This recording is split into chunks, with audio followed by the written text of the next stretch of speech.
the winter of 2024 didn't bring the usual joy to the city of Crestview. While the downtown streets were draped in shimmering gold lights and the scent of roasted chestnuts wafted through the air, the heavy iron gates of the St. Jude's Community Center opened for a different kind of crowd. This was the annual Miracle Drive, a place where the wealthy came to feel good about themselves and the struggling came to survive their holidays. Inside the hall, the atmosphere was a chaotic mix of forced cheer and genuine desperation. Tables were stacked high with bright red boxes, plastic trucks, and plush teddy bears. Volunteers in reindeer ears scurried around, checking clipboards and shouting names. But at the very back of the hall, past the noise, past the glittering tree, and past the rows of families clutching their vouchers, sat a young girl named Maya. Maya was 8 years old, wearing a faded pink sweater that was 2 sizes too small. Her hair was neatly tied with a single ribbon that had seen better days. She didn't look at the tours. She didn't join the line for hot cocoa. She sat in the very last row of folding chairs, her small hands gripping a crumpled manila envelope as if it were a shield. To anyone passing by, she looked like a shadow in a room full of light. At the front of the room, the guest of honor arrived. Enter Julian Vane. At 35, Julian was the youngest billionaire in the state, a man whose face graced the covers of tech magazines and financial journals. He was dressed in a tailored camel haircut that cost more than most people in this room earned in a year. He was here because his PR team told him it would soften his image after a controversial corporate merger. Julian hated these events. To him, they felt performative. He walked through the aisles, shaking hands with local politicians, nodding at the cameras, and offering practiced smiles.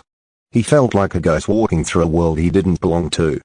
"Mr. Vane, if you'll follow me to the stage for the opening remarks," a flustered organizer whispered, tugging at his sleeve. Julian started to follow, but then he stopped. His eyes drifted away from the cameras and landed on the very back of the hall. In a sea of movement, one figure was perfectly still. It was Maya. There was something about the way she sat, not with the fidgety energy of a child, but with the heavy, slumped shoulders of an adult carrying the world. Julian found himself walking toward her, ignoring the confused whispers of his assistants. As he approached the last row, the smell of expensive cologne met the scent of damp wool and floor wax. He pulled out a chair and sat down next to her. The chair creaked under his weight. "That's a very long way to sit from the presence," Julian said softly. His voice wasn't his CEO voice. It was quiet, almost hesitant. Maya didn't jump. She slowly turned her head. Her eyes were large, dark, and filled with a weary intelligence that unsettled him. "I'm not here for the presents," she whispered. Julian looked at the mountain of toys at the front. "Everyone here is here for the presents, kid. That's the point of the Miracle Drive." Maya shook her head. She looked down at the envelope in her lap. "The miracles down there are made of plastic. They don't last. I'm waiting for the man in the suit." Julian felt a strange tightening in his chest. "Which man in the suit?" "The one they said owns the city," Maya replied. "My teacher said he has so much money he doesn't know what to do with it. I thought, if he has too much, maybe he could give me some of his extra." Julian leaned back, a bitter smile tugging at his lips. "And what would an 8-year-old do with extra money? Buy $1,000? A chocolate factory?" Maya didn't smile back. She slowly opened the envelope. She didn't pull out a toy catalog or a letter to Santa. She pulled out a stack of hospital bills, printed on harsh white paper with red overdue stamps bleeding across the edges. "My mom works at the bakery," Maya said, her voice trembling for the first time. "But she fell in the kitchen. The doctors said her spine is hurt. She stays in bed and cries when she thinks I must leave because the medicine costs more than the rent. If I get a toy today, we still lose the house in January. I don't want it all. I want my mom to stand up again." The noise of the hall seemed to vanish. The flashbulbs of the photographers in the distance felt like dim, flickering candles. Julian Vane, the man who calculated everything in terms of ROI and profit margins, looked at the red ink on those bills and felt a sudden, sharp pang of shame. He looked at his own hands, clean, manicured, and holding a smartphone that cost $2,000. Then he looked at Maya's hands, small, chapped from the cold, holding the life of her mother in a crumpled envelope. "What's your name?" Julian asked. "Maya," she whispered. "Well, Maya." Julian stood up, reaching into his coat pocket. He didn't pull out his wallet. He pulled out a private business card, one without a company logo, just a gold embossed name and a direct number. "I think the man in the suit just found you. But he's tired of sitting in the back row." Julian turned to his lead assistant, who had finally caught up to him, looking frantic. "Cancel my lunch with the mayor," Julian ordered, his voice now cold and commanding. "Sir?" "The cameras are waiting for the ribbon cutting," the assistant stuttered. Julian looked back at Maya, who was watching him with a flicker of confused hope. "Let them wait. We're going to the hospital. And call Dr. Harris at the spinal center. Tell him he has a new patient, and the bill is already settled." Maya stood up, her eyes wide.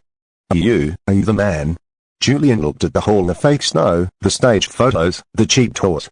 He realized that for the first time in his life, he wasn't playing a part. "I'm just someone who realized he had too much extra," Julian said, reaching out his hand. "Shall we go see your mom?" As they walked out of the hall, past the stunt socialites and the clicking cameras, the billionaire didn't look at the lens once.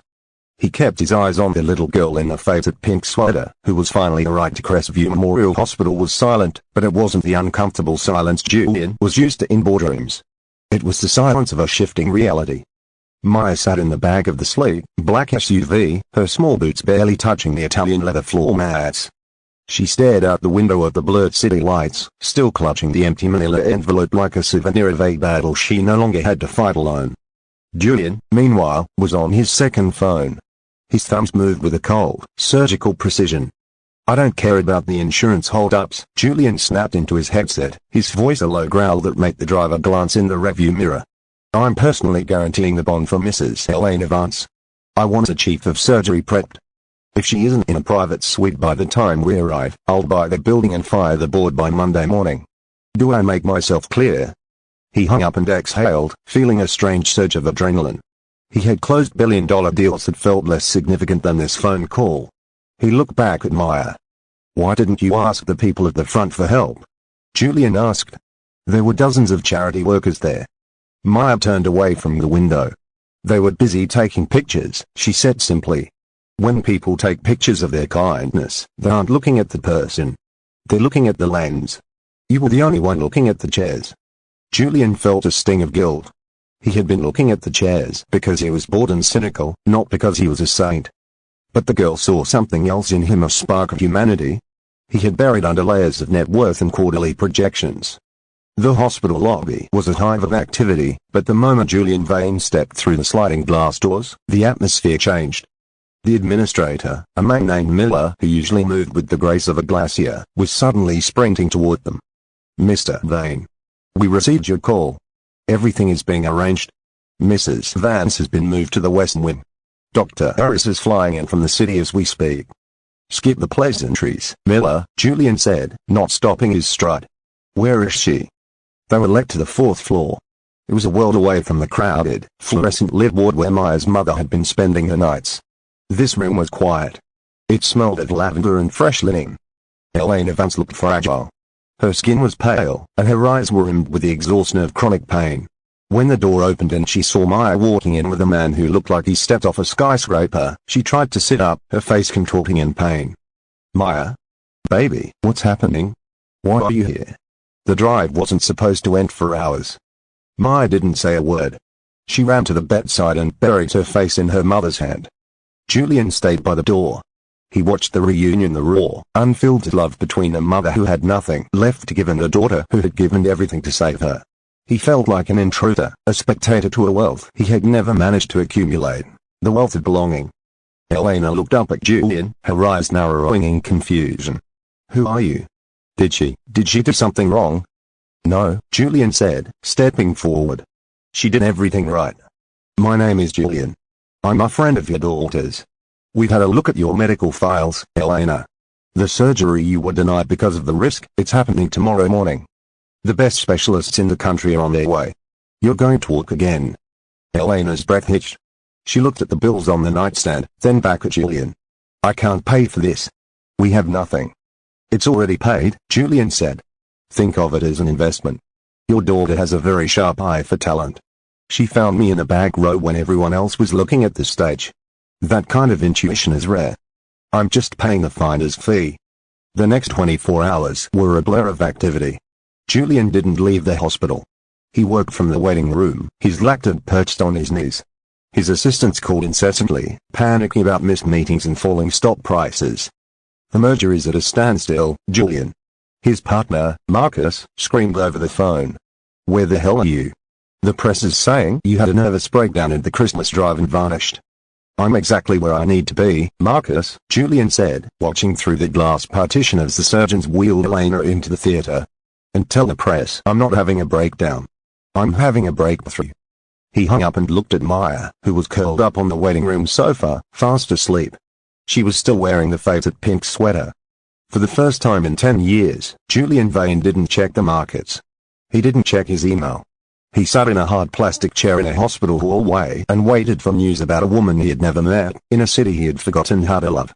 When Dr. Harris finally emerged from the surgery suite, stripping off his mask, he looked tired but triumphant. He spotted Julian and nodded. "She's a fighter, Mr. Vane. The nerve damage was severe, but we caught it just in time. She'll need months of physical therapy, but she'll walk. She'll be able to hold her daughter standing up." Julian felt a weight lift off his shoulders that he hadn't realized he was carrying. He walked over to Maya and gently shook her shoulder. "Maya," he whispered. "Wake up. Your mom is okay." The girl opened her eyes, and for the first time since Julian had seen her in the cold community center, she smiled. It wasn't a small smile. It was a radiant, soul-shaking light that made every dollar Julian had ever earned seem like pocket change. The aftermath of the story didn't end with a surgery.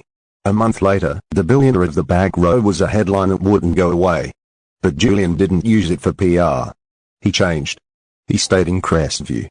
He sold his penthouse in the city and bought a sprawling estate on the outskirts, turning half of it into a rehabilitation center for families who had fallen through the cracks of the healthcare system. He didn't fire his PR team, he gave them a new job: find the people who sit in the last rows. On a crisp January afternoon, Julian stood on the porch of his new home. A car pulled up the driveway. Elena Vane stepped out slowly, leaning on a cane, but standing on her own 2 feet. Maya jumped out after her, running across the grass. She didn't have an envelope in her hand this time. She had a drawing. It was a picture of 2 people sitting in a row of chairs. One was a little girl in a pink sweater, and the other was a man in a camel hair coat. But in the drawing, the chairs weren't in a hall. They were on top of a mountain, looking at the sun. "You're late for lessons," Julian joked as Maya reached him. He had enrolled her in the best school in the state, and every Friday, he personally tutored her in real-world economics, which mostly involved talking about how to help people without taking a picture of it. "I'm not late," Maya said, handing him the drawing. "I just stopped to look at the view." Julian looked at the drawing, then at the girl, then at her mother walking toward them. He realized that his life had been a series of empty front